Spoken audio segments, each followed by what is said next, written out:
Bonjour à tous, j'espère que vous allez bien. Aujourd'hui je vous retrouve pour une vidéo spéciale coup de cœur. En général je vous présente mes livres sous forme d'un book flash au cours duquel je vous présente toutes les différentes lectures que j'ai faites. Mais j'ai décidé de changer un peu et de vous parler d'un seul livre en quelques minutes.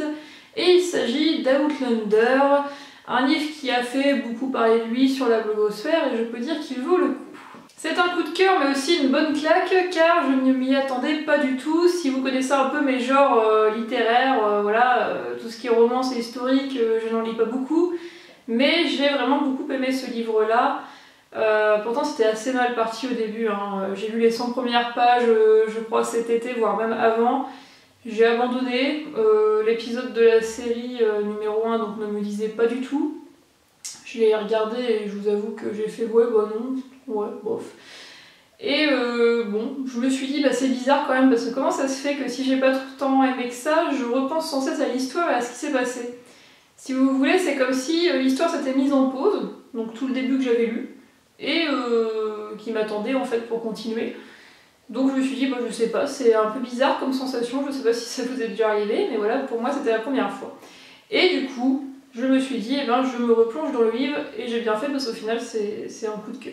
Alors pour ce qui est de l'histoire, je vais vous dire, essayez-vous de vous présenter un coin de nature qui est une source régénératrice, qui vous fait du bien, vous aimez bien lire l'été, par exemple pour moi c'était au bord d'un lac dans ma dernière ville, et maintenant c'est au bord de la mer puisque j'habite à 200 mètres de la mer.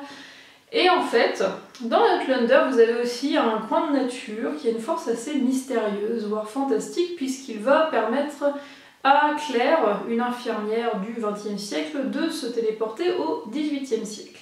Ce coin de nature est en fait un cercle de pierre. Alors imaginez-vous quand même à la place de la pauvre Claire qui est téléportée 2 siècles avant. Personnellement, j'aimerais pas être vraiment à sa place. Et du coup, à partir de là, forcément, on a envie de savoir ce qui va lui arriver. Il faut savoir qu'elle était mariée au XXe siècle à un historien, donc elle en sait beaucoup de choses sur l'époque dans laquelle elle a atterri. Et de plus, elle a aussi beaucoup de connaissances médicales, notamment qu'ils n'ont pas à l'époque, hein. Donc elle va faire un peu l'objet de curiosité, hein. Mais en même temps ça lui porte aussi préjudice, hein, puisqu'en plus à l'époque tout ce qui était profession médicale etc c'était assez masculin, hein, comme milieu. En plus de cela elle a un caractère de cochon et la langue bien pendue, ce qui va lui valoir quelques remarques acerbes, puisque je vous rappelle qu'à l'époque, la femme n'avait pas autant de droits que cela. Pour moi, Outlander, c'est en 4 mots: aventure, historique, humour et amour. Pourquoi aventure? Eh bien parce que vous avez énormément d'événements de la vie quotidienne dans ce roman. Par exemple, l'arrivée d'un duc, l'accouchement d'une jument, voilà, des choses assez simples.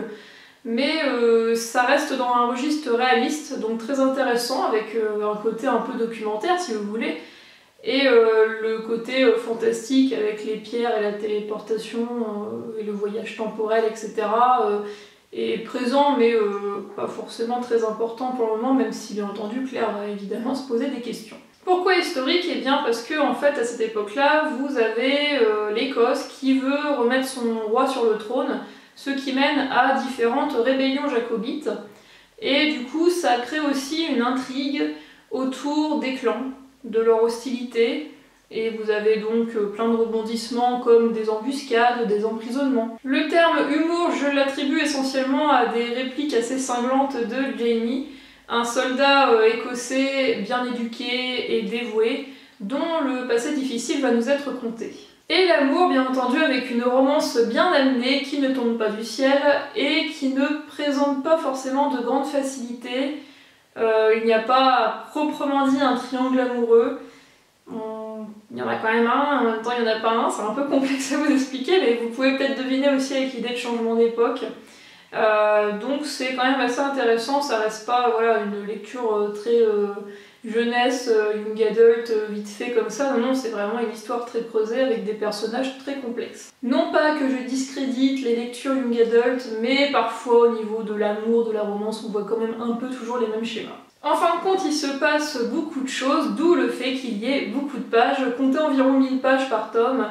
Voilà, comme je vous ai dit, j'ai eu un petit peu de mal au début Mais après ça passe tout seul, c'est plein d'aventures, d'actions en fait, hein. On se déplace, il y a différents lieux, différents personnages, plein d'événements, enfin ça ne cesse jamais et dans tout ça on se dit bon bah que va-t-il arriver à Claire, va-t-elle réussir pardon à retourner dans le présent, voilà c'est quand même très intéressant, très prenant. Et pour moi, si je devais résumer ce livre-là en un mot, cette fois pour changer, hein, pas quatre, en un mot, ce serait vraiment le voyage.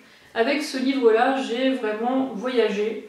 Et je pense que c'est important, puisque c'est quand même le propre de la littérature, de nous emmener dans d'autres mondes. Et pour une fois, je n'ai pas été dans un monde à proprement dit imaginaire, dans de la fantaisie, voilà, j'ai été vraiment dans un monde, oui, qui reste imaginaire, avec un petit côté fantastique, dans de l'historique, et en même temps j'ai envie d'en savoir un petit peu plus sur l'Écosse, alors que bon, avant, voilà.